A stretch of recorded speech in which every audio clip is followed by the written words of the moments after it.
నమస్కారం, జే న్యూస్ కి స్వాగతం. హెడ్లైన్ చూద్దాం. భూతాపంతో విస్తరిస్తున్న హిమాలయ సరస్సులు. కోమటిరెడ్డి బ్రదర్స్ పై రేవంత్ రెడ్డి ప్రశంసలు. రానున్న 5 రోజులు మరింత వేడి. చంద్రబాబుకు పరిపూర్ణానంద షాక్. చిరంజీవిపై మాటల దాడితో వైసీపీ తప్పిదం చేసిందా? విస్తృతమైన హిమనీ నదాలు మంచు కవచం వల్ల హిమాలయ పర్వతాలను మూడో ధ్రువం అని పిలుస్తారు. భౌతిక లక్షణాలు, సామాజిక ప్రభావాల పరంగా ప్రపంచ వాతావరణంలో మార్పులు అత్యంత సున్నితంగా ఉంటాయి. 18వ శతాబ్దంలో పారిశ్రామిక విప్లవం ప్రారంభమైనప్పటి నుంచి హిమనీ నదాలు తిరోగమనం, సన్నబడ్డం వంటి అపూర్వమైన మార్పులను ఎదుర్కొంటున్నాయని ప్రపంచవ్యాప్తంగా నిర్వహించిన పలు పరిశోధనలు వెల్లడించాయి. ఈ తిరోగమనం హిమాలయ ప్రాంతాల్లో కొత్త సరస్సులు ఏర్పడడానికి, ఇప్పటికే ఉన్న వాటి విస్తరణకు దారితీస్తోందని భారత అంతరిక్ష పరిశోధన సంస్థ ఇస్రో తాజా అధ్యయనం హెచ్చరించింది.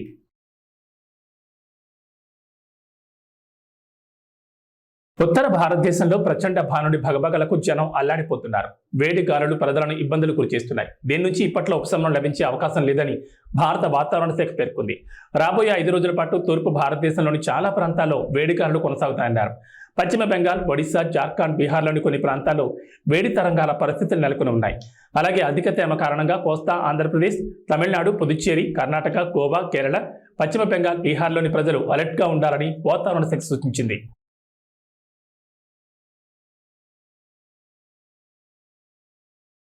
ఏపీలో టీడీపీ కూటమికి మరో షాక్ తగిలింది. హిందూపురం పార్లమెంట్ సీట్ను ఆశించిన పరిపూర్ణానంద స్వామి కనీసం అసెంబ్లీ సీట్ అయినా ఇవ్వాలని అడుగుతున్నారు.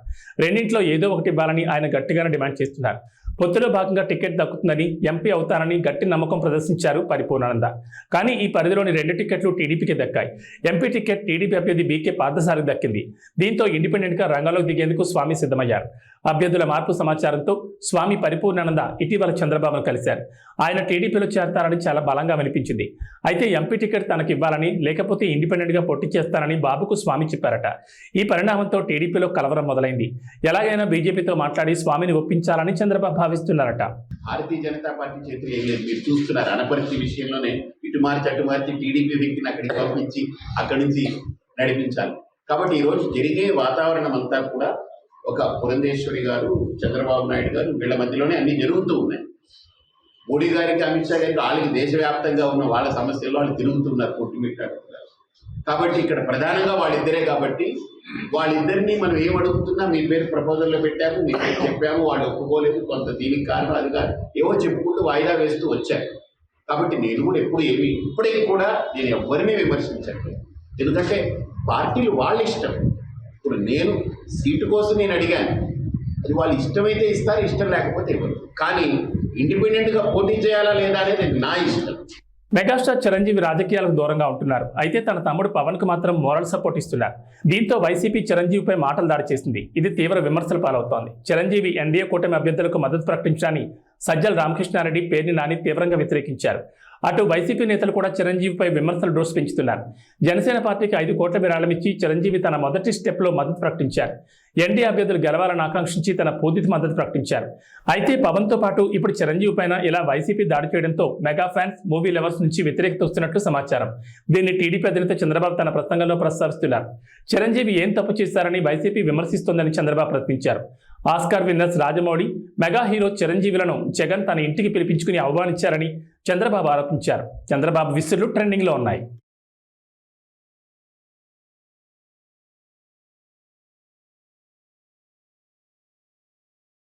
కడప జిల్లా ఒంటిమిట్టలో సీతారామ కళ్యాణం నిర్వహించున్నారు. సాధారణంగా అన్ని ఆలయాల్లో శ్రీరామనవమి రోజున కళ్యాణం జరుపుతారు. ఇక్కడ మాత్రం నవమి తర్వాత చతుర్దశి రోజున పండు వెన్నెల్లో స్వామివార్ల పెళ్లి వేడుక నిర్వహిస్తారు. ఇప్పటికే అధికారులు అన్ని ఏర్పాట్లు పూర్తి చేశారు. ఎలక్షన్ కోడ్ నేపథ్యంలో ఈ ఉత్సవానికి సీఎం జగన్ బదులు దేవాదాయ శాఖ ప్రత్యేక ప్రధాన కార్యదర్శి పట్టు వస్త్రాలు సమర్పిస్తారు. ఈ సాయంత్రం 6:30 నుంచి రాత్రి 8:30 వరకు ఈ కార్యక్రమం కొనసాగుతుంది. కడప, అన్నమయ్య, రాయచోటి, తిరుపతి, చిత్తూరు, నంద్యాల, కర్నూలు జిల్లాల నుంచి లక్షలాది మంది భక్తులు ఈ బ్రహ్మోత్సవాలకు హాజరవుతారని అధికారులు అంచనా వేస్తున్నారు. కళ్యాణోత్సవాన్ని నేరుగా తిలకించలేని వారి కోసం 28 LED స్క్రీన్లను అమర్చారు. గ్యాలరీలో ఉండే భక్తులకు ఉపశమనం కలిగించడానికి 200కు పైగా ఎయిర్ కూలర్లను అందుబాటులో ఉంచారు. సీతారాముల కళ్యాణోత్సవానికి విచ్చేసే ప్రతి భక్తుడికి గ్యాలరీలోని తలంబ్రాలు, శ్రీవారి లడ్డూ ప్రసాదాలను అందిస్తారు. దీనికోసం టీటీడీ అన్ని ఏర్పాట్లు పూర్తి చేసింది. భువనగిరిలో రోడ్ షో సందర్భంగా కోమటిరెడ్డి అభిమానులను రంజింపజేసేలా మాట్లాడారు సీఎం రేవంత్ రెడ్డి. తనతో పాటు సీఎం అయ్యే అర్హత ఉన్న వ్యక్తి కోమటిరెడ్డి వెంకటరెడ్డి అని చెప్పి ఆయన అభిమానులందరిలో శభాష్ అనిపించుకున్నారు. కష్ట నష్టాల్లో పేదలకు సేవలు అందించడంలో కోమటిరెడ్డి బ్రదర్స్ మంచి పేరుందని చెప్పారు. ఉద్యమంలో మంత్రి పదవిని త్యాగం చేసిన నాయకుడు కోమటిరెడ్డి వెంకటరెడ్డి. తెలంగాణ రాష్ట్రం వచ్చాకే మంత్రి పదవి తీసుకుంటానని చెప్పి నల్గొండ పోరాట యోధుడు వెంకటరెడ్డి అని రేవంత్ రెడ్డి కొనియాడారు. జగదీష్ రెడ్డిని ఉద్దేశించి భూమికి మూరెడు లేని సన్నాసి మంత్రి పదవి కోసం కాకాపడుతున్నారని, రాజగోపాల్ రెడ్డినే విమర్శిస్తున్నాడని ఫైర్ అయ్యారు. ఆనాడు సోదరిమణి బెల్లి లలిత గుర్తొస్తుంది. భువనగిరి గడ్డ అంటే గుత్పల సంఘం పెట్టిన దొడ్డి కొమరయ్యను ఈ ప్రాంతం ఎప్పటికీ మరవదు. మిత్రులారా, ఇవాళ నేను మీతోని మనసు విప్పి మాట్లాడదలుచుకున్నా. ఈ తెలంగాణ రాష్ట్రం ఆనాడు హైదరాబాదు సంస్థానం ఆదిలాబాదు జిల్లాలో కొమరం భీం రామ్జీ గోండు జల్ జమీన్ జంగల్ అని భూమి కోసం, భుక్తి కోసం, విముక్తి కోసం వాళ్ళు మొదలుపెట్టిన పోరాటం ఈ నల్లగొండ గడ్డ మీద మా ఎర్రజెండా సోదరులు సాయుధ రైతాంగ పోరాటం మొదలుపెట్టి నిజాంల నుంచి రజాకర్లను జై జై కాంగ్రెస్, హస్తం గుర్తుకే, హస్తం గుర్తుకే. ధన్యవాదాలు సోదరులారా. దూరం నుంచి వచ్చారు. ఈ ఉత్సాహంలో ఎక్కువ స్పీడ్గా ఓకరి, జాగ్రత్తగా ఓన్రి. ఎన్నికల వరకు గ్రామాలల్లో కంచేసి బూతుల కాడ కాపలా కాసి గెలిపించండి. మళ్ళా భువనగిరికి వచ్చి మిమ్మల్ని కలిసి మీతో సావధానంగా మాట్లాడతాను తెలియజేస్తూ మీ అందరి దగ్గర సెలవు తీసుకుంటున్నా. మిత్రులారా, మీరు ఒక్క 10 నిమిషాలు నిశ్శబ్దంగా సావధానంగా వింటే, మరా 15 నిమిషాలు సావధానంగా వినాల్సిందిగా మిత్రులను కోరుకుంటూ, నల్గొండ జిల్లా అన్నా, భువనగిరి ప్రాంతం అన్నా, సర్దారు సర్వాయి పాపన్న గౌడు మొట్టమొదట గుర్తొస్తాడు. దొడ్డి కొమరయ్య గుర్తొస్తాడు. చాకలి ఐలమ్మ గుర్తొస్తుంది. రావి నారాయణ రెడ్డి గుర్తొస్తాడు. బద్దం నరసింహారెడ్డి గుర్తొస్తాడు. మల్లు స్వరాజ్యం గుర్తొస్తుంది. ఆరుట్ల రామచంద్రారెడ్డి గుర్తొస్తాడు. ఆరుట్ల కమలాదేవి గుర్తొస్తుంది. ధర్మ భిక్షం గుర్తొస్తాడు. కొండా లక్ష్మణ్ బాపూజీ గుర్తొస్తాడు. ఆనాడు సోదరిమణి బెల్లి లలిత గుర్తొస్తుంది. భువనగిరి గడ్డ అంటే గుత్పల సంఘం పెట్టిన దొడ్డి కొమరయ్యను ఈ ప్రాంతం ఎప్పటికీ మరవదు. మిత్రులారా, ఇవాళ నేను మీతోని మనసు విప్పి మాట్లాడదలుచుకున్నా. ఈ తెలంగాణ రాష్ట్రం ఆనాడు హైదరాబాదు సంస్థానం ఆదిలాబాదు జిల్లాలో కొమరం భీం రామ్జీ గోండు జల్ జమీన్ జంగల్ అని భూమి కోసం, భుక్తి కోసం, విముక్తి కోసం వాళ్ళు మొదలుపెట్టిన పోరాటం ఈ నల్లగొండ గడ్డ మీద మా ఎర్రజెండా సోదరులు సాయుధ రైతాంగ పోరాటం మొదలుపెట్టి నిజాంల నుంచి, రజాకర్ల నుంచి హైదరాబాదు సంస్థానానికి విముక్తి కలిగించారు. ఈ గడ్డ పోరాటాలకు స్ఫూర్తి. ఈ గడ్డ బానిసతత్వానికి అడ్డంగా నిలబడి నీ బాంచం దొర అనే విధానాన్ని స్వస్తి పలికి ఈ ప్రాంతాన్ని దొరల గడీల నుంచి బంధ విముక్తుల్ని చేసింది ఈ ప్రాంతం. మరి ఇవాళ కుంభం అనిల్ రెడ్డి అధ్యక్షతన చామల కిరణ్ రెడ్డి పార్లమెంట్ నామినేషన్ కి నాతో పాటు పెద్దలు కోమటిరెడ్డి వెంకటరెడ్డి గారు, కోమటిరెడ్డి రాజగోపాల్ రెడ్డి గారు, వేముల వీరేశం గారు, మందుల సామెల్ గారు, సోదరుడు మల్రెడ్డి రంగారెడ్డి గారు, కొమ్మూరు ప్రతాప్ రెడ్డి గారు, అదేవిధంగా జిల్లా పార్టీ అధ్యక్షులు, మండల పార్టీ అధ్యక్షులు, గ్రామ శాఖ అధ్యక్షులు, కాంగ్రెస్ పార్టీ కార్యకర్తలతో పాటు పెద్దలు, సిపిఐ నాయకులు, మల్లా పల్లా వెంకటరెడ్డి గారు, అదేవిధంగా చెప్తాను జర్రాగు, మీ అందరినీ ఉదయం నుంచి ఉత్సాహపరిచి మీలో ఒకటిగా ఉన్న బీర్ల ఐలయ్య గారు, కుంభం అనిల్ రెడ్డి గారు ఇంత పెద్ద కార్యక్రమాన్ని ఏర్పాటు చేసి భువనగిరి కోట కాంగ్రెస్ కంచుకోట నిరూపించినందుకు మీకందరికీ మనస్ఫూర్తిగా అభినందనలు మిత్రులారా. తెలంగాణలో మరో 4 రోజులు అక్కడక్కడ మోస్తరు వర్షాలు కురిసే అవకాశం ఉందని హైదరాబాద్ వాతావరణ కేంద్రం వెల్లడించింది.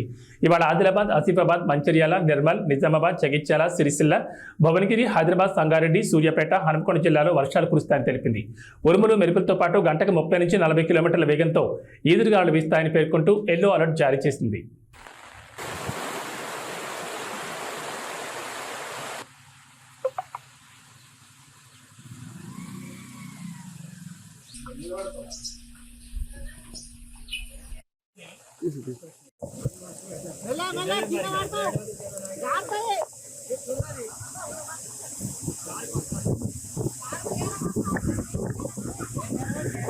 ప్రపంచం తల్లకిందులైన ఆగస్టు 15 లోపు రుణమాఫీ చేసి తీరుతామని సీఎం రేవంత్ రెడ్డి మరోసారి స్పష్టం చేశారు. అక్కడి సూర్యుడు ఇక్కడ పొడిచినా రుణమాఫీ ఆగదు. అది పూర్తి చేసి రైతులు రుణం తీర్చుకుంటామని తెలిపారు. ఏపీలో నష్టమని తెలిసినా సోనియా గాంధీ తెలంగాణ ఇచ్చారని రేవంత్ గుర్తు చేశారు. కానీ తెలంగాణ ఏర్పాటే తప్పిదమన్నట్లుగా మోడీ ఎన్నోసార్లు మాట్లాడారని మండిపడ్డారు. తనతో పాటు సీఎం అయ్యే అర్హతలు కోమటిరెడ్డి వెంకటరెడ్డికి ఉన్నాయని సీఎం రేవంత్ రెడ్డి అన్నారు. కోమటిరెడ్డి పోరాట యోధుడు. తెలంగాణ కోసం ఆయన రాజీనామా చేస్తే కేసీఆర్ దొంగ దీక్ష చేశారు. ప్రత్యేక రాష్ట్రం కోసం కోమటిరెడ్డి బ్రదర్స్ పోరాటం చేసి కాంగ్రెస్ అధిష్టానాన్ని ఒప్పించారు. బీఆర్ఎస్కు ఒక్క సీటు వచ్చినా బీజేపీలో కలిపేస్తారు. ప్రధాని మోదీతో కేసీఆర్ ఏనాడు పోరాడలేదని ఆయన మండిపడ్డారు. నన్ను గద్దె దించమంటుండు కేసీఆర్ గాని 10 ఏళ్ళు గద్దె మీద ఉన్న మోడీని ఎందుకు గద్దె దించమంటలేడు? మిత్రులారా, మీరు ఆలోచన చేయండి. 100 రోజుల్లో నేను ఇన్ని పనులు చేసిన, ఇంకా చేయాల్సినవి ఉన్నాయి. ఇవాళ ఎన్నికల కోడ్ వచ్చింది కాబట్టి ఇవాళ రైతు రుణమాఫీ నేను చేయలేకపోయినా. అందుకే ఈ నారాయణపేట గడ్డ మీద నుంచి తెలంగాణ రైతాంగానికి 69 లక్షల రైతులకు నేను మాట ఇస్తున్నా. ఆగస్టు 15 తారీఖు లోపల 2 లక్షల రూపాయల రైతు రుణమాఫీ చేసి తీరుతా. ఎట్లయితే ఏడాదిగా ప్రయత్నించిన సంతానం కలగలేదా? నోవా ఐవీఎఫ్ లో ఫెర్టిలిటీ ఎక్స్పర్ట్స్ ను కలవండి. మాతృత్వం కల్లా నెరవేర్చుకోవడానికి ఉచితంగా సంప్రదించండి. మక్తల్ నారాయణపేట కొడంగల్ ఎత్తిపోతల పథకం పూర్తి చేసినో, ఎట్లయితే ఆర్టీసీ ఉచిత ప్రయాణం ఇచ్చినో, ఎట్లయితే 500 రూపాయలకు సిలిండర్ ఇచ్చినో, అట్లనే 15 ఆగస్టు లోపల 2 లక్షల రూపాయల రైతు రుణమాఫీ చేస్తా. ఏకకాలంలో మొత్తంలో మీకు రుణమాఫీ చేసే బాధ్యత నాది. మీ బిడ్డను నేను. రాష్ట్రమంతా మాదక ద్రవ్యాలమయమైపోయిందని తెలుగుదేశం జాతీయ అధ్యక్షుడు, మాజీ ముఖ్యమంత్రి నారా చంద్రబాబు నాయుడు అన్నారు. సోమవారం విజయనగరంలో జరుగుతున్న ప్రజాగాళం భారీ బహిరంగ సభలో సీఎం జగన్పై తీవ్ర విమర్శలు గుప్పించారు. మే 13వ తేదీన వస్తున్న రాజకీయ తుఫాన్తో వైసీపీ బంగాళాఖాతంలో కలిసిపోవడం ఖాయమన్నారు. విశాఖను గంజాయికి క్యాపిటల్గా మార్చారని విరుచుకుపడ్డారు. రాష్ట్రంలో బ్లేడ్ బ్యాచ్లు, గంజాయి బ్యాచ్లు తిరుగుతున్నాయని ఆరోపించారు. నాకన్నా పెద్దోళ్ళు, నాకన్నా ఎక్స్పీరియన్స్డ్ పీపుల్, నాకన్నా చాలా చాలా అనుభవం ఉందని చెప్పి గొప్పలు చెప్పుకునే వాళ్ళు చాలామంది ముఖ్యమంత్రులుగా కూడా పనిచేశారు. కానీ నేను ఒకటి అడుగుతా ఉన్నా మీ అందరితో కూడా. ఇంతమందిని మీరు చూశారు. మరీ ముఖ్యంగా రాష్ట్రం విడిపోయిన తర్వాత నాకన్నా ముందు 75 ఏళ్ల ముసలాయన కూడా పరిపాలన చేయడం కూడా చూశారు. ఆయన ఏకంగా 14 సంవత్సరాలు ముఖ్యమంత్రిగా పరిపాలన చేశాడు. 3 సార్లు ముఖ్యమంత్రిగా పరిపాలన చేశాడు. మరి అటువంటి గొప్ప గొప్ప పాలనలు కూడా మీరు చూశారు కదా. నేను మిమ్మల్ని అడిగేది ఒకటే అడుగుతా ఉన్నా. నేను చాలా చిన్నోన్ని, నేను చాలా వయసులో కూడా చిన్నోన్ని, చాలా చిన్నోన్ని కూడా. నేను అడుగుతా ఉన్నా, మరి ఇంత చిన్నోడు చేసిన పనులు ఇదే ఒక గ్రామంలోనే 14 ఏళ్ళు ముఖ్యమంత్రిగా ఎక్స్పీరియన్స్ ఉన్నోళ్ళు ఏ పొద్దుైనా చేశారా అని అడుగుతా ఉన్నా మీ అందరితో కూడా. ఇలా 2 చేతులు పైకి ఎత్తాలి, ఇలా ఇలా ఇలా ఇలా ఇలా ఇలా ఇలా ఇలా ఇలా ఇలా ఇలా ఇలా ఆలోచన చేయమని అడుగుతా ఉన్నా. ఈరోజు ఏ రకంగా బ్రతుకులు మారాయి, ఏ రకంగా జీవితాలు మారాయి, ఏ రకంగా వ్యవస్థలోకి మార్పులు తీసుకురాగలిగాము అన్నది ఒక్కసారి గమనించమని చెప్పి కోరుతా ఉన్నా. ఈరోజు ఈ బటన్ నొక్కడమే కాదు, అక్క చెల్లెమ్మల కుటుంబాలకు ఆర్థిక సాధికారత ఇవ్వడమే కాదు, ఇదొక్కటే కాదు జరిగింది. ఈ లిస్టు చదివేటప్పుడు నేను చెప్పా, విద్యా కానుక గురించి కూడా చెప్పా, అదే మాదిరిగా ట్యాబుల గురించి కూడా చెప్పా. ఈ విషయాలు చెప్పేటప్పుడు ఇవి కూడా చెప్పా. ఒకసారి ఆలోచన చేయమని అడుగుతా ఉన్నా. గతంలో ఎప్పుడూ జరగని విధంగా ఈరోజు గ్రామాలు బాగుపడ్డాయి. స్కూళ్ళు మారిపోయాయి, స్కూళ్ళల్లో డిజిటల్ బోధన అందుబాటులోకి వస్తూ ఉంది, పిల్లల చేతుల్లో ట్యాబులు కనిపిస్తూ ఉన్నాయి, స్కూళ్ళన్నీ ఇంగ్లీష్ మీడియంతో కనిపిస్తూ ఉన్నాయి. టెక్స్ట్ బుక్కులు కూడా ఒక పేజ్ ఇంగ్లీష్ ఉంటే మరో పేజ్ తెలుగుతో బైలింగ్వల్ టెక్స్ట్ బుక్కులు ఈరోజు మన పిల్లల చేతుల్లో కనిపిస్తూ ఉన్నాయి. మొట్టమొదటిసారిగా స్కూళ్ళు బాగుపడ్డాయి. మొట్టమొదటిసారిగా మన గ్రామాలలో విలేజ్ క్లినిక్లు ఇక్కడే వచ్చాయి, ఫ్యామిలీ డాక్టర్లు ఇక్కడే వస్తూ ఉన్నారు. ఆరోగ్య సురక్షతో ప్రతి ఇంటిని కూడా జల్లెడబడుతూ ప్రతి పేదవాడికి కూడా టెస్టులు కావాలన్నా మందులు కావాలన్నా నేరుగా ఇంటికే వచ్చి చేస్తూ ఉన్నారు. స్కూళ్ళు బాగుపడ్డాయి, వైద్యం బాగుపడ్డాయి. ఎప్పుడు చూడని విధంగా ఆర్బీకే రైతు భరోసా కేంద్రం మన గ్రామంలోనే కనిపిస్తూ ఉన్నారు. ప్రతి రైతులను చెయ్యి పట్టుకొని నడిపిస్తూ ఉన్నారు. ప్రతి ఎకరా ఈ క్రాప్ అయింది. పంటలు కూడా ఉచిత పంటల బీమా కింద. ఇంతకు ముందు అయితే పంటల బీమా ఎలా చేసుకోవాలన్నా కూడా చాలా మందికి తెలియదు. క్రాప్ లోన్ల కోసం వెళ్ళినప్పుడు మాత్రమే ఆ బ్యాంకులు ఒక 5% 4% కట్ చేసుకొని ఆ లోన్లో ఇన్సూరెన్స్ మాత్రం వాళ్ళకి ఇచ్చేవాళ్ళు, ఇన్సూరెన్స్ ప్రీమియం కింద. ఒకవేళ క్రాప్ లోన్స్ పుట్టకపోతే, క్రాప్ లోన్స్ కోసం బ్యాంకులకు వెళ్ళకపోతే ఇన్సూరెన్స్ కూడా ఎలా చేసుకోవాలన్నా కూడా తెలియని పరిస్థితిలో వ్యవస్థ బతికేది. అలాంటిది ఈరోజు గ్రామంలోనే ఆర్బీకే ప్రతి ఎకరా ఈ క్రాప్, ఉచిత పంటల బీమా, ఇన్పుట్ సబ్సిడీ కూడా నష్టం జరిగిన వెంటనే ఆ సీజన్ ముగిసేలోగానే ఇస్తా ఉన్న గొప్ప ప్రక్రియ. ఎప్పుడు చూడని విధంగా రైతన్నలకు పెట్టుబడి విషయంలో, పెట్టుబడి కోసం రైతన్నకు సహాయంగా ఏకంగా 13,500 రూపాయలు రైతన్నకు పెట్టుబడి సహాయంగా ఇచ్చే గొప్ప మార్పు జరిగింది కూడా కేవలం మీ బిడ్డ హయాంలోనే. వ్యవసాయం మారింది, స్కూళ్ళు మారాయి, గ్రామంలో కనిపిస్తూ ఉన్న హాస్పిటళ్ళు మారాయి, ఆరోగ్యశ్రీ విస్తరించింది. ఏకంగా 3,300 ప్రొసీజర్లకు తీసుకొని పోయినాం. ఏకంగా 25 లక్షల దాకా ఈరోజు ఏ పేదవాడైనా కూడా జేబులో ఆరోగ్యశ్రీ కార్డు ఉంటే 25 లక్షల దాకా ఉచితంగా వైద్యం చేయించుకునే గొప్ప పరిస్థితి ఈరోజు ఉంది. ఆలోచన చేయమని అడుగుతా ఉన్నా. మార్పులు అన్నది ఏ స్థాయిలో జరుగుతూ ఉన్నాయని చెప్పి ఒకసారి ఆలోచన చేయమని అడుగుతా ఉన్నా. ఈరోజు అక్క చెల్లెమ్మల్లో, ప్రతి అక్క చెల్లెమ్మల్లోనూ ముఖంలో ఈరోజు ఆత్మవిశ్వాసం కనిపిస్తూ ఉంది.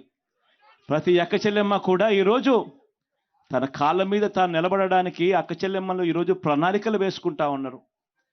ఈరోజు ప్రతి అక్క చెల్లెమ్మ కూడా నేను గేదెలు కొనుక్కోవచ్చు, నేను షాపులు పెట్టుకోవచ్చు, నేను కూడా ఆదాయం సంపాదించుకోవచ్చు అని ప్రతి అక్క చెల్లెమ్మ ముఖంలో కూడా ఈరోజు కాన్ఫిడెన్స్ కనిపిస్తూ ఉంది, ఆత్మవిశ్వాసం కనిపిస్తూ ఉంది. ఈ అక్క చెల్లెమ్మ కూడా ఎక్కడికైనా బయటికి పోవాలంటే భయపడాల్సిన పని లేదు. ఫోన్లో దిశ యాప్, గ్రామంలోనే మహిళా పోలీస్. ఈ అక్క చెల్లెమ్మ బయటికి పోయినా కూడా దిశ యాప్ డౌన్లోడ్ చేసుకొని SOS బటన్ నొక్కినా, లేదా ఆపదలో ఉన్నప్పుడు ఒక 5 సార్లు ఫోన్ గట్టిగా ఇలా ఇలా ఇలా ఇలా ఇలా షేక్ చేసిన చాలు 10 నిమిషాల్లోనే ఆ అక్క చెల్లెమ్మలకు వెంటనే ఫోన్ వస్తూ ఉంది. ఆపదలో ఉన్నారా అక్క చెల్లెమ్మ అని చెప్పి పోలీస్ సోదరుడు అడుగుతా ఉన్నాడు. 10 నిమిషాల్లోనే మీ ఇంటి దగ్గరికి వచ్చి ఆపదలో ఉన్న అక్క చెల్లెమ్మలకు ఒక అన్నగా తోడుగా నిలబడతా ఉన్నాడు పోలీస్ వ్యవస్థ. ఎన్నికల నిబంధనలను వైసీపీ నేతలు తొంగలో తొక్కుతున్నారని టీడీపీ ఎమ్మెల్సీ అశోక్ బాబు ఆగ్రహం వ్యక్తం చేశారు. సోమవారం మీడియాతో మాట్లాడుతూ వైసీపీ నేతలకు తొత్తులుగా మారి కొంతమంది పోలీసులు సహకరిస్తున్నారని ఆరోపించారు. నామినేషన్ వేయడానికి కుప్పంలో కార్లతో ఆర్వో కార్యాలయంలోకి ఎమ్మెల్సీ భరత్ భార్య దూసుకెళ్లారన్నారు. ఇటీవల టీడీపీ అధినేత చంద్రబాబు నాయుడు నామినేషన్ సమయంలో ఆయన తరపున సతీమణి భువనేశ్వరి 100 మీటర్ల ముందే ఆగి కారు దిగి నామినేషన్ వేశారని గుర్తు చేశారు. అందరికీ నమస్కారం. ఆంధ్రప్రదేశ్లో ఎన్నికల నిబంధనలు, ఎన్నికల కోడ్ని అసలు ఏమాత్రం లక్ష్య పెట్టకుండా వైసీపీ నాయకత్వం చేసే అరాచకాలు ఇది ఏదని చెప్పడానికి వీలు లేకుండా పోతుంది. ప్రత్యేకించి నామినేషన్స్లో ఇక్కడ విచారించదగ్గ విషయం ఏంటంటే, వాళ్ళు ప్రజాస్వామ్యాన్ని గౌరవించే పరిస్థితులు లేరు. రౌడీజం నమ్ముకున్న మనుషులు, పోలీస్ అధికారులు కూడా వాళ్ళకి వంత పాడుతున్నారు. దీనికి వాళ్ళ ప్రత్యక్ష సాక్ష్యం ఏంటంటే, కుప్పంలో ఎమ్మెల్సీ భరత్ నామినేషన్ వేయాలి. ఆయన తరఫున ఆయన భార్య నామినేషన్ వేస్తుంది. ఎన్నికల నిబంధనల ప్రకారం ఏదైతే నామినేషన్స్ వేస్తున్నామో ఆ రెవెన్యూ ఆఫీస్ కానీ లేదా ఆ కార్యాలయానికి 100 మీటర్ల వరకు ఏదైనా సరే అనుమతిస్తారు. 100 మీటర్ల నుంచి కేవలం 5 మాత్రమే లోపలికి వెళ్ళాలి. ఇది స్పష్టంగా రాష్ట్రంలో అన్ని చోట్ల నువ్వు 10,000తో ఊరేగింపు పెట్టుకున్నా, 5,000తో పెట్టుకున్నా, నువ్వు ఒక్కడే వెళ్ళినా 100 మీటర్ల నుంచి 5 వరకు మాత్రమే ఆ రిటర్నింగ్ ఆఫీసర్ కార్యాలయంలోకి వెళ్ళి నామినేషన్ వేసే అవకాశం ఉంటుంది తప్ప ఇష్టం వచ్చిన లోపలికి వెళ్తాయి కదా అవకాశం లేదు. ఇవాళ కుప్పంలో భరత్ వైఫ్ డైరెక్ట్గా 2 కార్లతో ఆర్ఓ కార్యాలయం లోపలికి, ఇంకా అంటే లోపలికి దిగి మెట్లెక్కి లోపలికి వెళ్ళడం అంతే. 100 మీటర్లు అనేవి అక్కడ అప్లై చేయలే. అది మేము సాక్ష్యాలు సహా ఇవాళ మీకు ముందు పెడుతున్నాం. బాబా వీడియో ప్లే చేయి.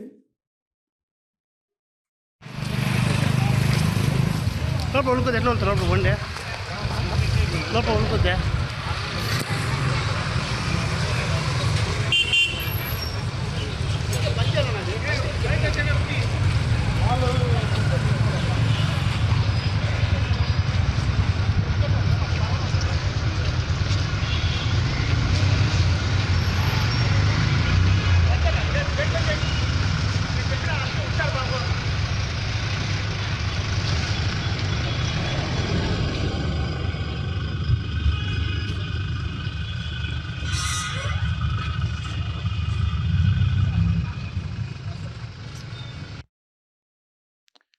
ఇది పరిస్థితి.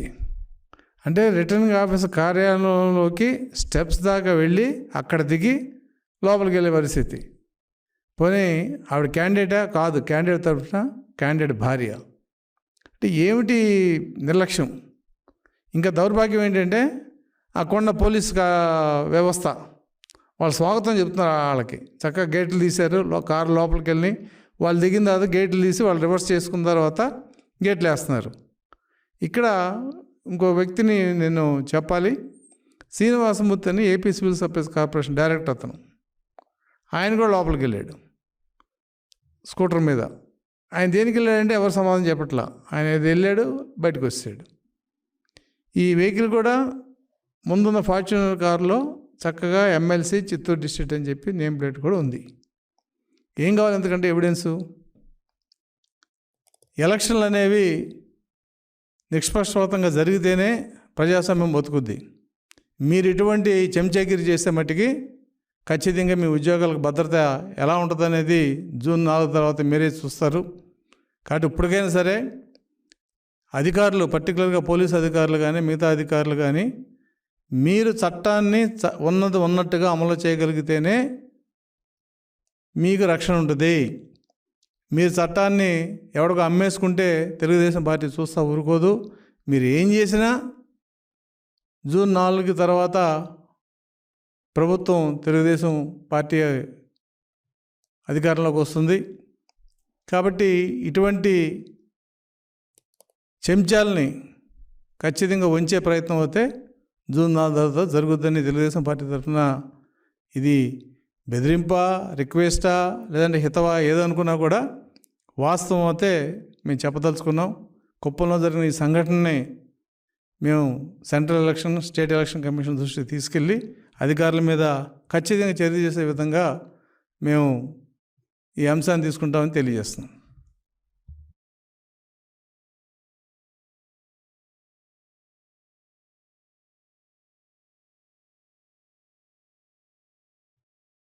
ఏబీ బులెటిన్ విశేషాలు. నమస్కారం.